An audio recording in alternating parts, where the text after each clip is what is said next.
Дальше действовать будем мы.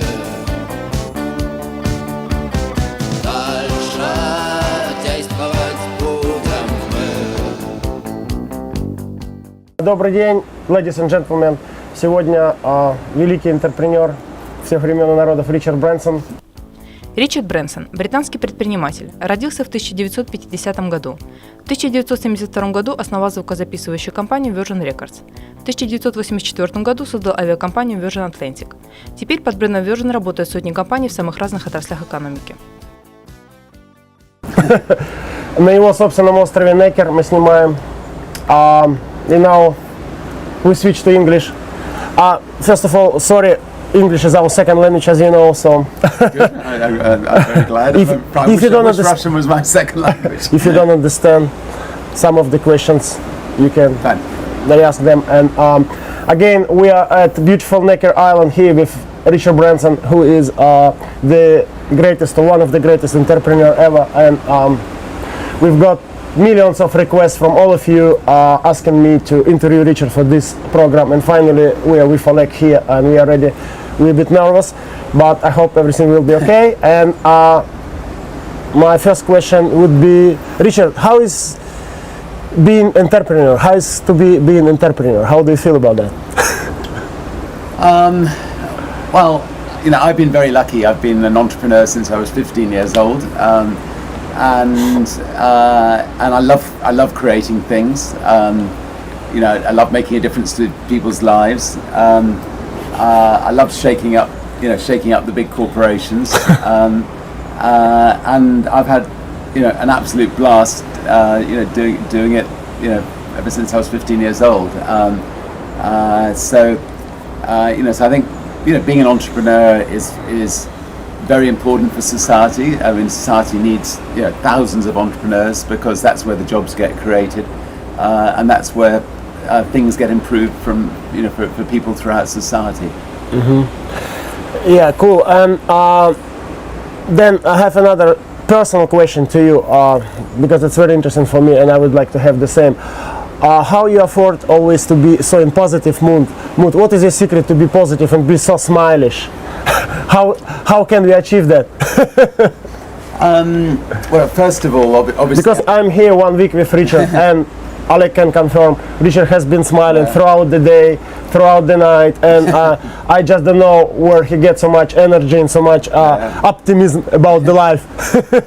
No, I mean, I do think, you know, that whatever job you're doing in life, you know, if you're a switchboard operator, if you're cleaning the floors of a building, you know, if you're, you know, I don't know, collecting eggs for an incubator, or, you know, whatever it is, if you're positive about the job you're doing, you're going to be a much happier person, and the people around you are going to be a lot happier, and it's likely that, you know, that you won't forever be a cleaning lady, or because you're smiling, because you're happy, people will, you know, promote you, and you'll go on and do great things in life.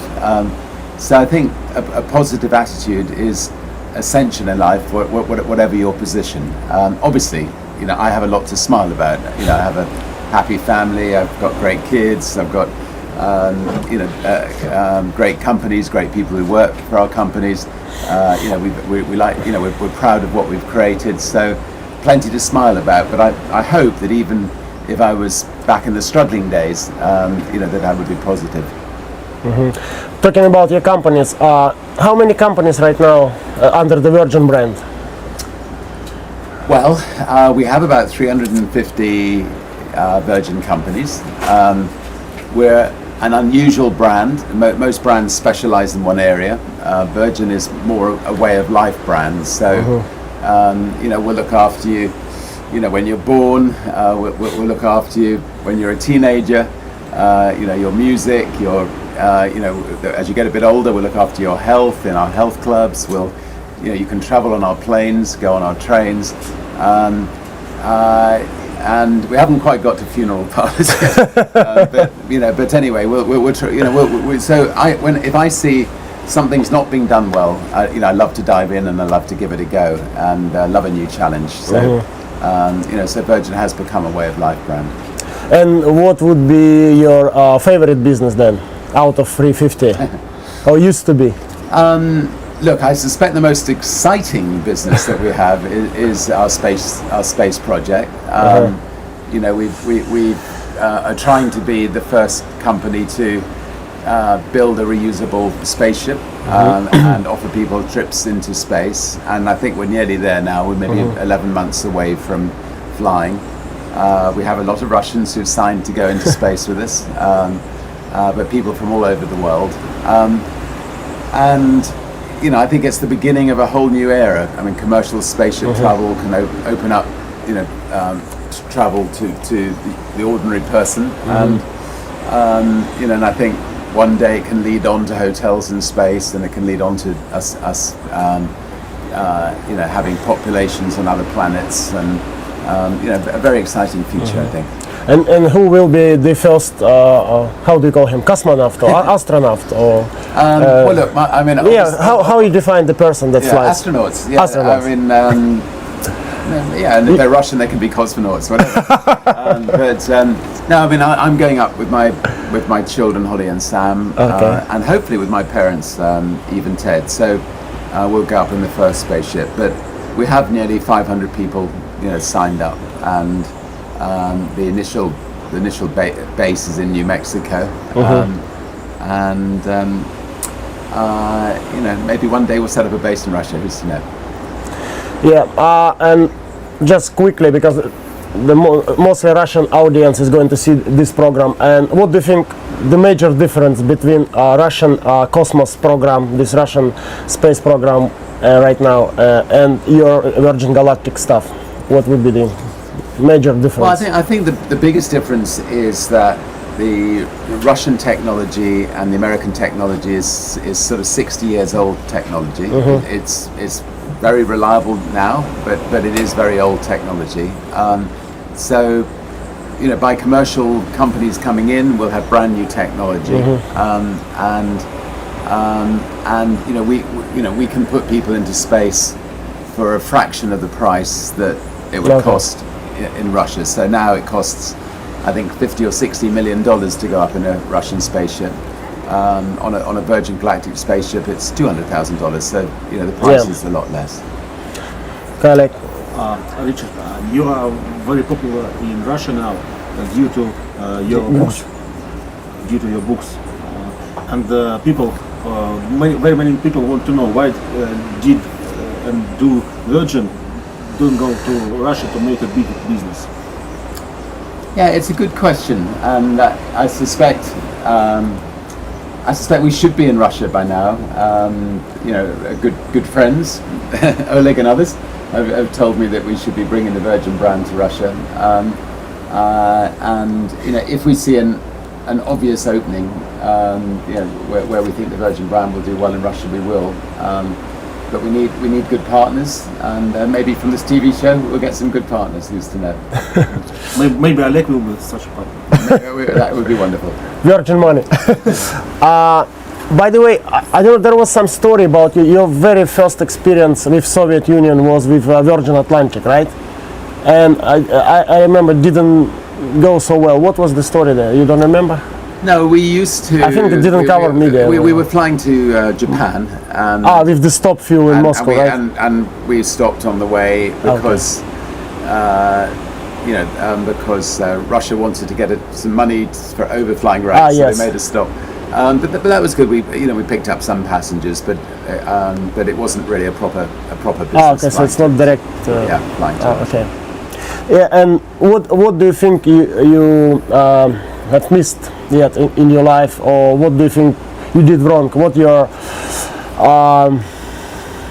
feel sorry about in your life? Because our people, they always like to challenge me to ask the entrepreneurs the tricky question when they try to make a confession, and like they are not going to repeat the same kind of mistakes. So what were your mistakes, basically, the question is? Well, look, I mean, you know, if you're an entrepreneur and you haven't made mistakes, you're not an entrepreneur. So a definition of an entrepreneur is to try things, sometimes to fall flat on the face, sometimes to succeed. we've tried many things. I mean, we may have 350 companies, but I suspect we've tried 600 or 700 things, and some things have not worked out. We tried to take on Coca-Cola, and for about a year it looked like we were succeeding, and then they brought in the tanks and all their armies, and they basically squashed us. And But you started with the tank first. You came on the tank and square. We had So you started the war. we started the war, and they just had more. They had more artillery than us. And the reason we didn't succeed on that one was because our product was about the same as Coke. There wasn't anything exceptionally different. Whereas, say, when we took on British Airways with Virgin Atlantic, our product is much better than theirs, and therefore, although they sent the tanks in, people didn't desert us because they knew they got a better quality. So, I think the rule is make sure that you're much better than your competitors, and if you're much better, even although you may be smaller, you should be able to succeed. And many questions we've got, because I asked on my Twitter that I'm going to interview you, and I think half of the question were about your Formula One project. Here's the business with Russians, like Virgin, Marussia. By the way, we call it Marussia in Russia because it's a female name, Marussia. So overseas, I guess it's Marussia, right? Yeah. So let's talk about Virgin Marussia, and how did you involve into the Formula One from the very beginning, and how it's evolved into this Virgin Marussia, and what do you feel about this partnership with these Russian guys and stuff? No, well, obviously, look, Russia's becoming interested in Formula One in a big way because you're going to have a circuit, Sochi, yeah. and that's going to make bring Formula One to Russia in a big way. And you already have one pilot now in Renault. I think Vitaly Petrov. That's right. Is in Renault. And so we sponsored a team that had financial problems. Jensen Button, Rubens Barrichello. And they won the Formula One, and we were very lucky. And then we decided the following year to start a new team, which is from scratch. And Marussia's come in as a partner with us. Okay. And they're going to be a good partner. I mean, they produce beautiful cars in Russia.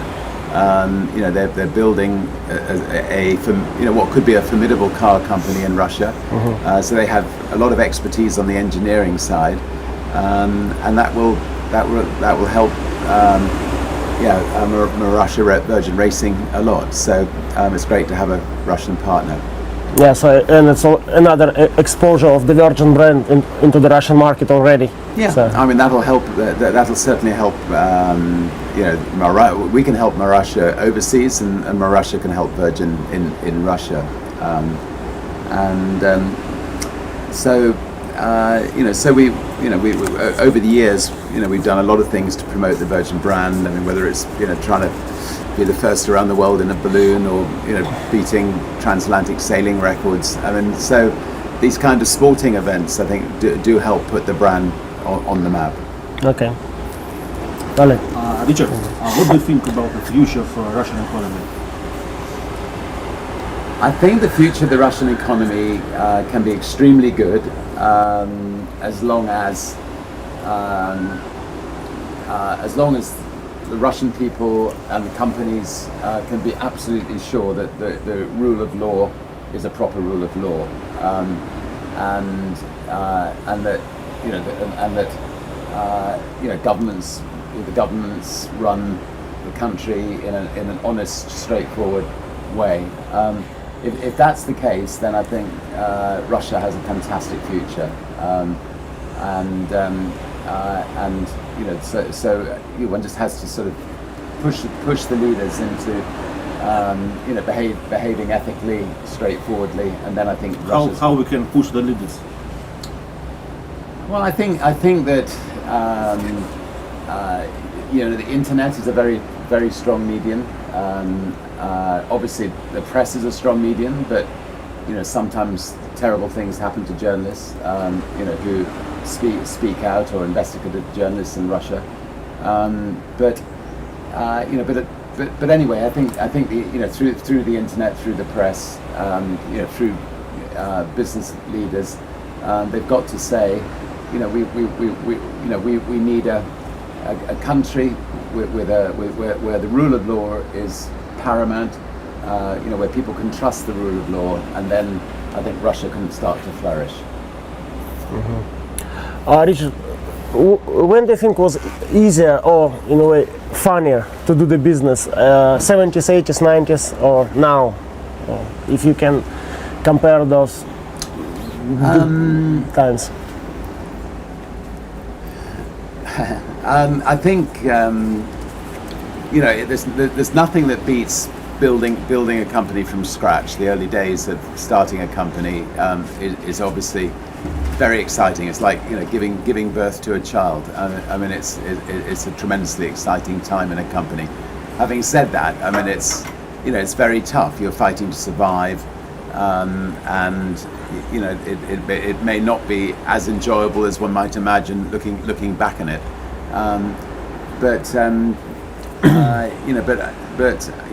I've fortunately found every decade enjoyable because I'm always reinventing ourselves. We're always learning new things all the time.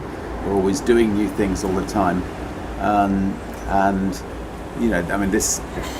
right now, instead of starting companies to make money, we're starting companies to tackle some of the world's intractable problems, or seemingly intractable problems, and getting a lot of satisfaction from that. Okay. Talking about internet, do you think there are still opportunities online on the internet, or you think with this Facebook and Google and Twitter it's over now? Do you think I still think there are enormous opportunities on the internet, and I think countries like Russia and Great Britain have been very slow in setting up teams of people to come up with ideas to launch internet businesses, and even to take on the giants in the world. So it's the easiest way for people to set up businesses, and people should try, keep trying, and some will be very successful. Richard, please tell us what are the 3 greatest mistakes which you made in your business life? with a smile? Yeah, I mean, I honestly just don't think about mistakes, but let me see if I can try. I mean, I just like to, if I make a mistake, I put it behind me and I just move forward. But That's my approach. Yes,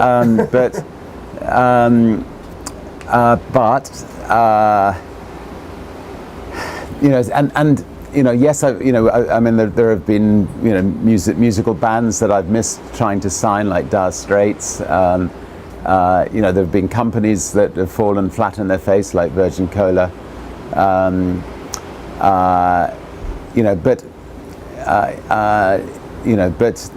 That's just part of being an entrepreneur. You're going to have these things happening all the time. So I don't really see them as mistakes. They're just if you're an entrepreneur, that some things are not going to go right, some things are going to go right. Yes, and your fans are asking to return Virgin Cola to the shops in Russia. Good. Well, we'll keep trying. There. One more question. People asking you, is it better to start with a little thing or to start with a big thing? I think it's better to start with a small thing and build, because you can learn, you can learn from your mistakes that way, and if it doesn't work out, it's not going to be an absolute catastrophe. So, generally speaking, I would say start small and build from there. And actually, if the company gets too big, don't let it get too big. Cut it in two, and set up 2 companies. And if they get too big, cut them in 2 and have 4 companies. So, small is beautiful in business, and try not to create one massive empire. Keep lots of small units. The question from me is: do you agree with the estimation of your fortune of Forbes magazine? I don't know what Forbes says, but I think the sorry. Key down there. All right, we'll be 3 minutes, 3 or 4 minutes. Well, Bring him up there. yeah, that's fine. I think that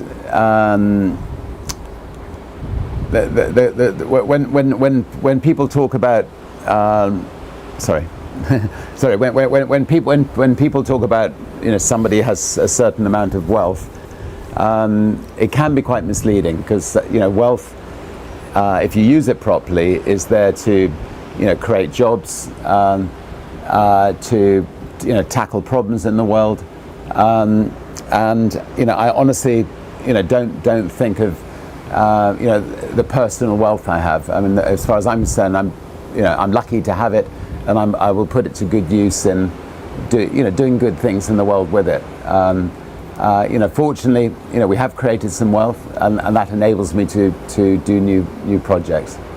Richard, how people can find the woman of their life? That's a good one. For the final. They, if you're a man,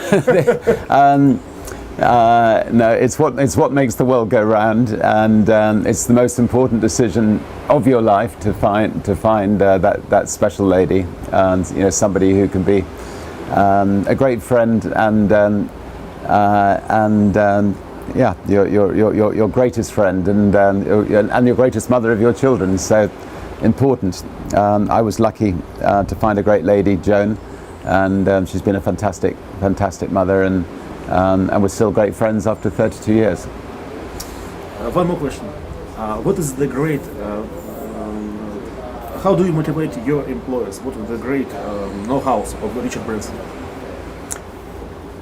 I think the most important thing is I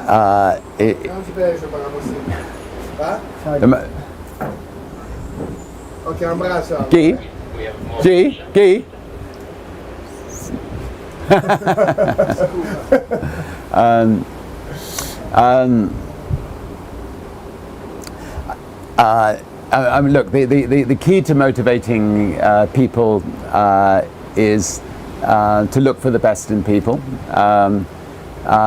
to lavish praise on people, not to criticize people, and, you know, to treat people like you would a flower. So, you know, a flower needs watering, and then it will flourish. People need praise; they will flourish. And I think that, you know, if you run a company where you have a highly motivated group of people who believe in what they're doing, who are appreciated, then it can be very successful. Okay. So, Richard, thank you very much, and thank you for your time. And guys, we've got to finish because we have now to swim before the lunch with Richard around the island. It's quite a swim, so we have to be ready. So thank you very much. Thank you for your time, Richard. Lovely. Okay, Kian. Thank you very much. Здравствуйте, вы только что просмотрели, на мой взгляд, одну, опять же, из самых интересных передач нашего цикла с Олегом «Бизнес, секреты». Ну, про Ричарда мне особенно приятно и особенно трудно говорить, потому что очень трудно резюмировать сейчас уже, потому что прошло 2 недели, 3 недели, а голова уже забилась бизнесом. Многие хотели послушать Ричарда, я думаю, что на самом деле интервью получилось достаточно короткое, с одной стороны, но с другой стороны очень познавательное. Он сказал, так сказать, что называется, самые основные вещи. Сок, он не стал растекаться по древу, и особенно, мне кажется, его заявления важны для начинающих предпринимателей, для людей, которые только хотят начать и становятся. Он очень впечатляющий. Он умеет воодушевлять и говорить правильные слова. Для тех, кто что-то не услышал вдруг в передаче и посчитает, что он ничего такого не сказал, я очень советую взять мышкой, протянуть на начало и еще раз посмотреть эту передачу. Я считаю, что она на самом деле очень глубокая, хотя на первый взгляд она, может, таковой и не покажется. Вот. И, конечно же, учите английский язык, потому что перевод не всегда дает точный смысл этого слова. Спасибо за то, что смотрите нашу передачу. Мы вас любим, стараемся приводить приглашать хороших гостей. Следующий гость будет всем известный вам Евгений Чичваркин. Вы его все ждете. Интервью с Евгением ровно через неделю. Здесь же. Спасибо за внимание. До свидания.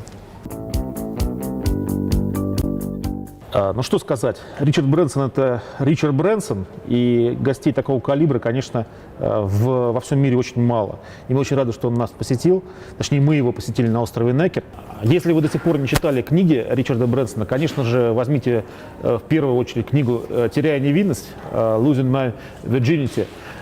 И, наверное, в меньшей степени буду рекомендовать книгу «Обнаженный бизнес». Эта книга исключительно про бизнес и касается уже деталей операционной деятельности компании Ричарда Брэнсона.